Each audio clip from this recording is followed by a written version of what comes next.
प्रणाम करता हूं भारत माता को, आप सबके इस गुरु माता पिता को प्रणाम। बच्चों ढेर सारा प्यार है आपके लिए और सुबह की राम राम। हमारे धर्म में व्रतों का बड़ा महत्व है। व्रत का अर्थ है संकल्प या दृढ़ निश्चय और उपवास का अर्थ है ईश्वर अथवा इष्टदेव के समीप बैठना।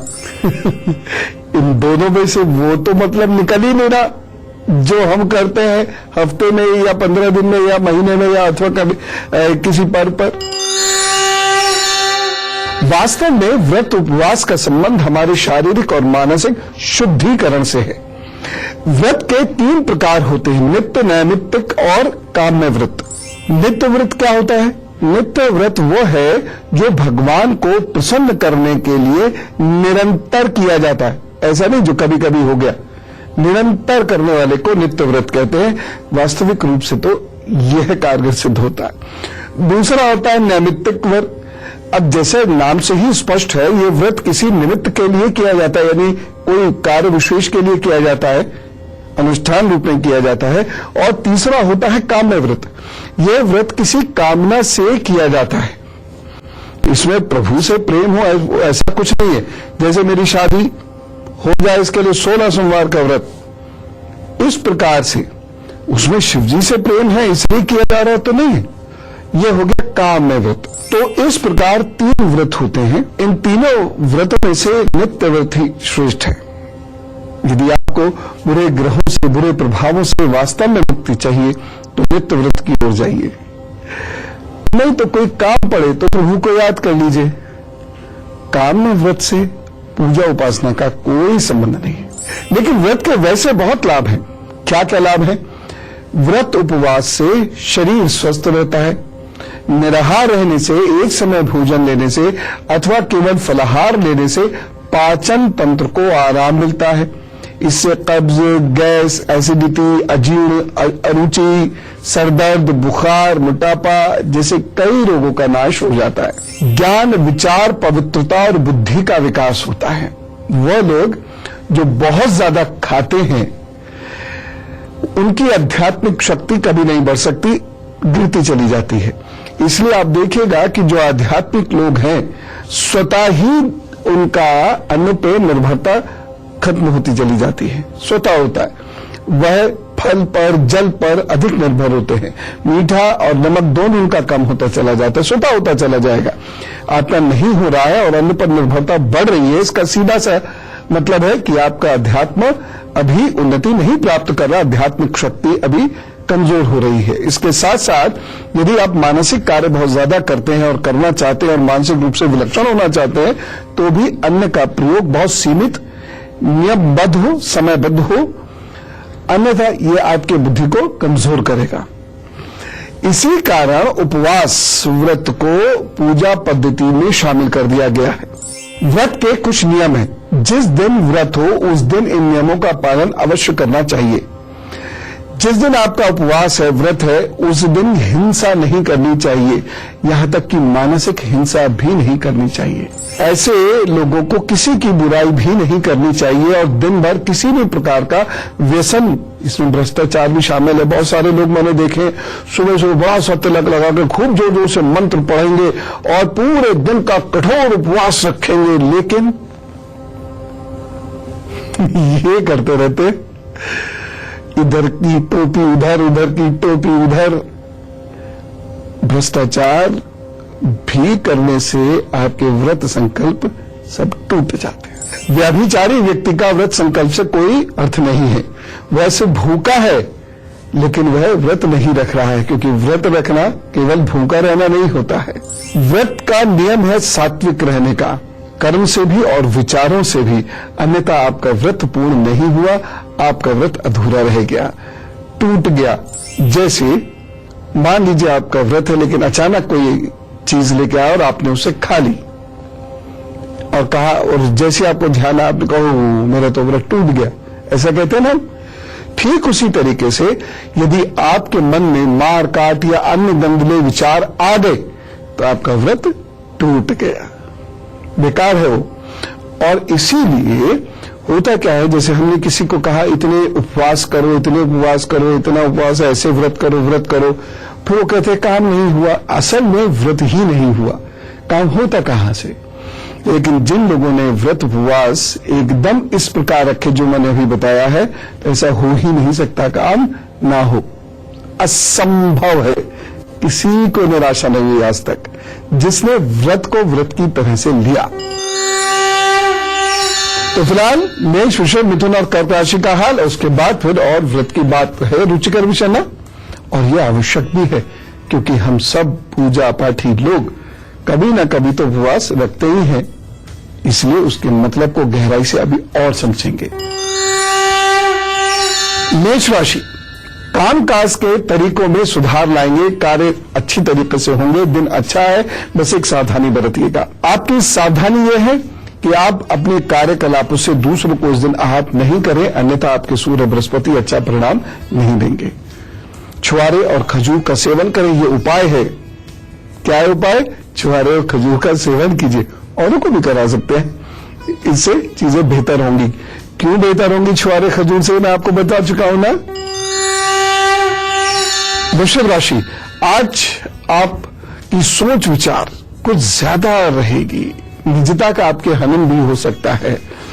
बहुत सावधानी से चलिएगा, अपने राजों को किसी भी ऐसे व्यक्ति के सामने उजागर मत कीजिएगा जिस पर आपको पूर्ण विश्वास नहीं तो नुकसान होगा। वैसे ना ही करें तो अच्छा है, किसी के भी सामने उजागर ना करें। सावधानी क्या बरतनी है? इस दिन भोजन बहुत थोड़ा करें, सात्विक विचार रखें।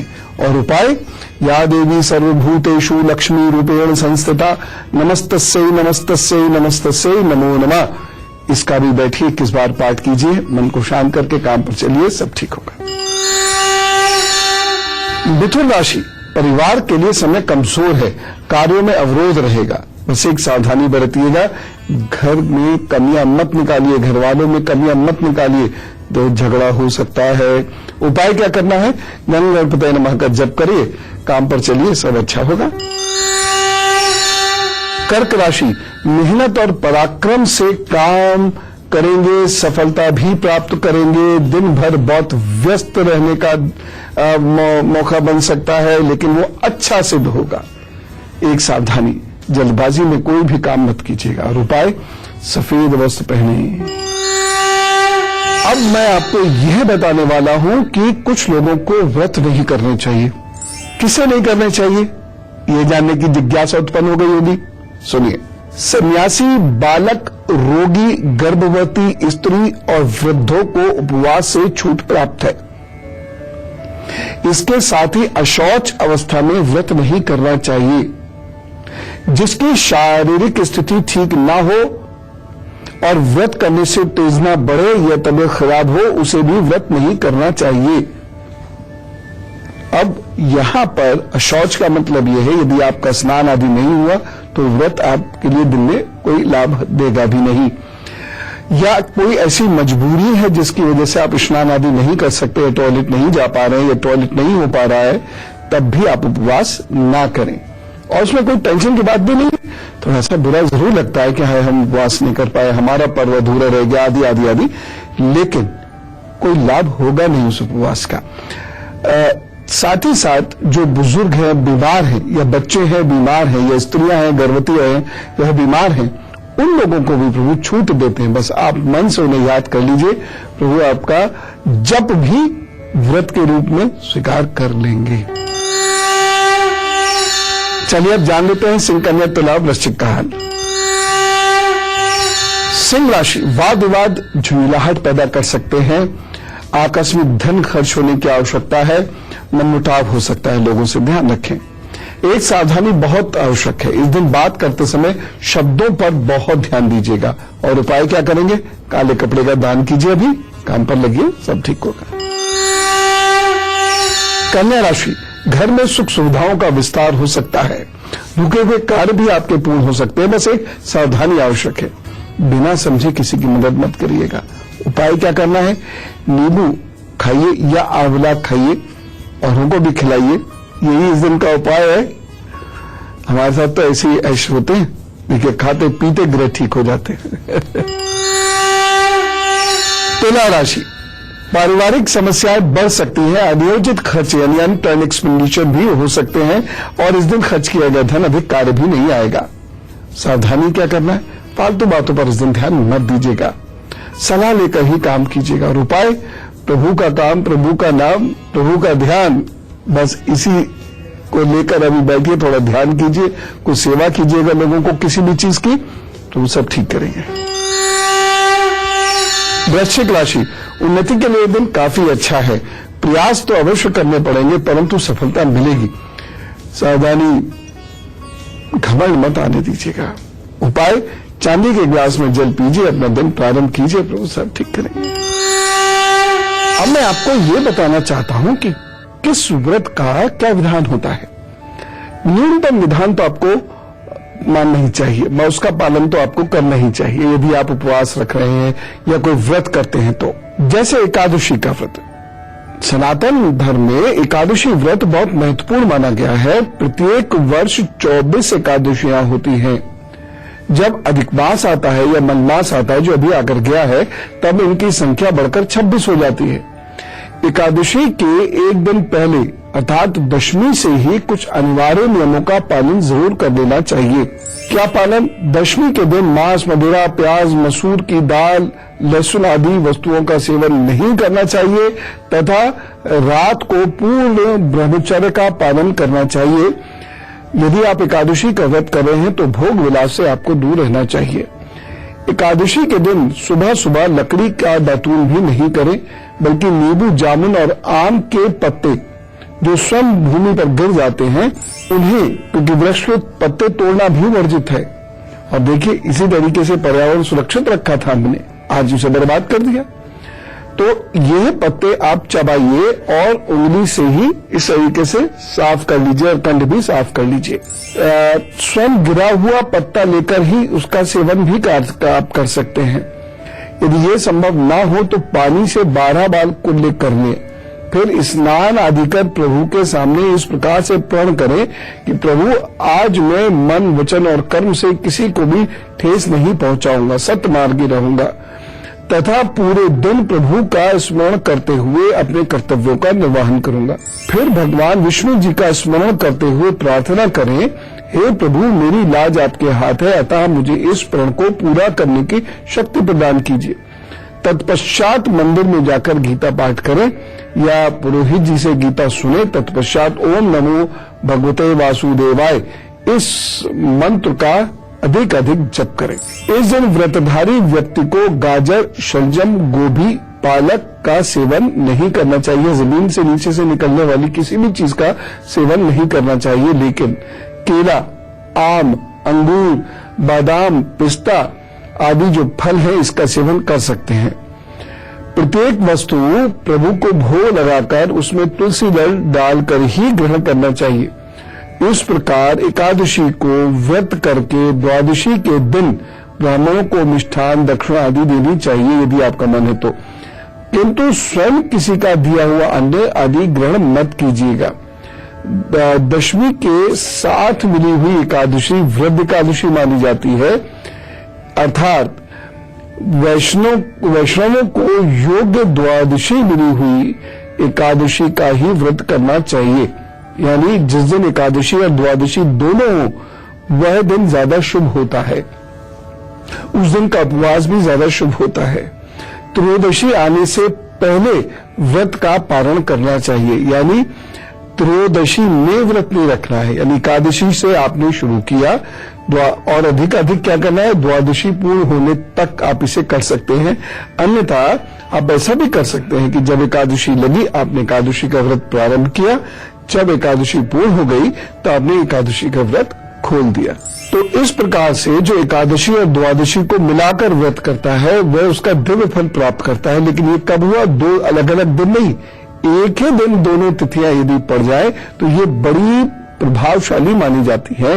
ऐसे लोग यदि व्रत आदि करते हैं इस दिन तो उनके जीवन के कष्ट समाप्त होने लगते हैं। बुरे ग्रहों का जो परिणाम फल मिलना होता है वह ठीक होता चला जाता है।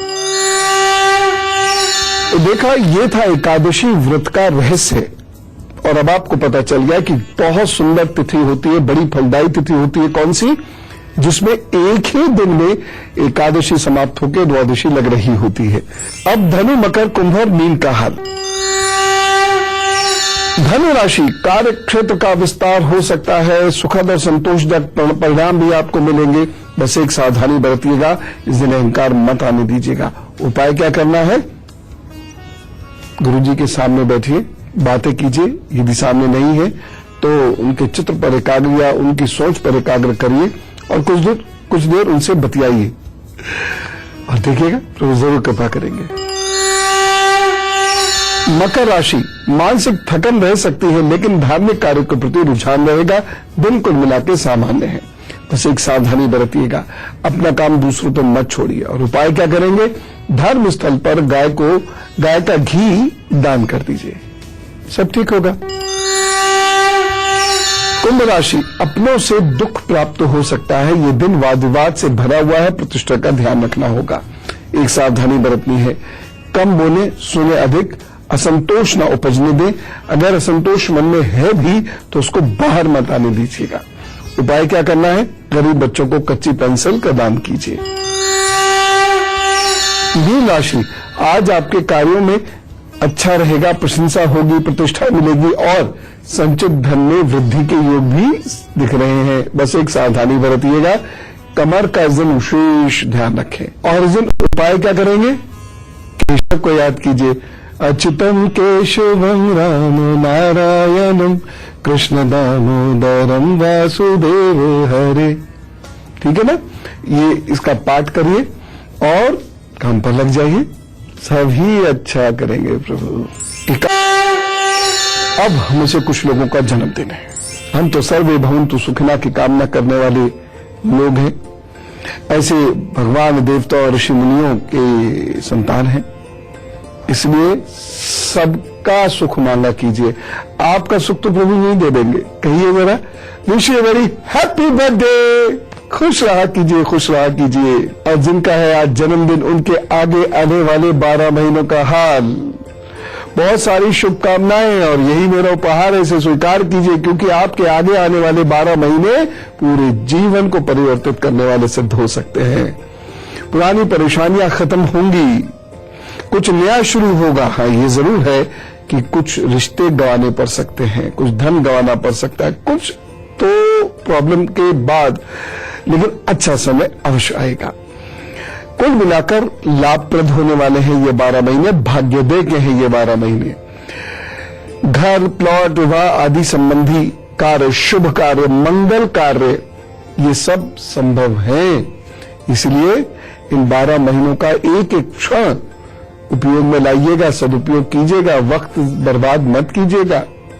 उपाय क्या करना है? सूर्योदय होने के बाद दीपक अवश्य जलाइए, पूजा अवश्य कीजिए और जो भी आप करते हैं पिताजी की सेवा उसको और बढ़ा दीजिए और यदा कदा अपने कार्य में उनकी सलाह अवश्य लीजिए और उनकी सलाह से ही कार्य कीजिए। चलिए बातचीत का सिलसिला करते हैं शुरू। यदि आपको कुछ पूछना बताना हो, कोई भी खास समस्या हो, लिख दीजिएगा goodluckguru@itvnetwork.com पर। मैं प्रभु से प्रार्थना करता हूँ कि वे आपकी समस्या का निराकरण तुरंत कर दें। ओम। सुशील जी हमारे साथ है दिल्ली से। राम राम सुशील जी। राम राम पंडित जी। हाँ जी, आपसे बात करने के लिए मैं बहुत ज्यादा उतावली थी। आज मैं इतनी खुश हूँ कि मुझे तो ऐसा लग गया जैसे मैं जितनी परेशानी थी आपकी आवाज सुनते ही जैसे खत्म हो गई जी। हाँ जी गुरु जी, मेरी डेट ऑफ बर्थ है 26/11/76 जी। टाइम? हाँ जी, टाइम 2 से 3 बजे के बीच है सर। मुझे टाइम फिक्स नहीं पता कि क्या है। 2 से 3 तो बहुत गैप हो गया। दिन का है कि सुबह का? हाँ जी, दिन का, दोपहर का। और जन्म स्थान क्या है? सर दिल्ली। एक कठिन जीवन आता है लेकिन जून 2016 के बाद से आपकी उन्नति प्रारंभ होगी। हेल्थ का थोड़ा ध्यान रखिएगा और निर्णय आपके गलत नहीं होने चाहिए। निर्णय हमेशा सलाह मशवरा से कीजिए और समय पर लीजिए। यदि आप सोने की चेन पहनती हो तो उसमें एक छोटी सी हल्दी की गांठ जरूर बांध लीजिएगा और अन्यथा आप पीले धागे में हल्दी की गांठ को हमेशा अच्छे से धोकर उसको गले में पहनिए। बृहस्पतिवार को गले में पहन लीजिएगा और पहने रहिए, फिर उसे जीवन पर्यंत पहने रहिए। ये उपाय करिए, और साथ ही साथ शिव जी की उपासना कीजिए और मुझे उम्मीद है कि 2016 में जून के बाद आपकी किस्मत बदलेगी, बेहतर होगी। और अब गुरु मंत्र। अब मैं श्रावण की परंपरा निभाते हुए आपको शिव जी की कथा सुनाता हूँ। काशी के विश्वेश्वर ज्योतिर्लिंग के पीछे एक कथा है। हम सब जानते हैं कि माँ पार्वती हिमालय पुत्री है। भगवान शिव से विवाह होने के उपरांत वह कैलाश पर ही जाकर रहने लगी, लेकिन कैलाश तो उनका मायका हुआ ना, और वहां वह विवाहित जीवन नहीं बिताना चाहती थी। बहुत सारी बच्चियां, लड़कियां आज भी माँ के घर में विवाह के बाद नहीं रहना चाहती, पुरुषों को, अपने पति को घर जमाई बना के नहीं रखना चाहती।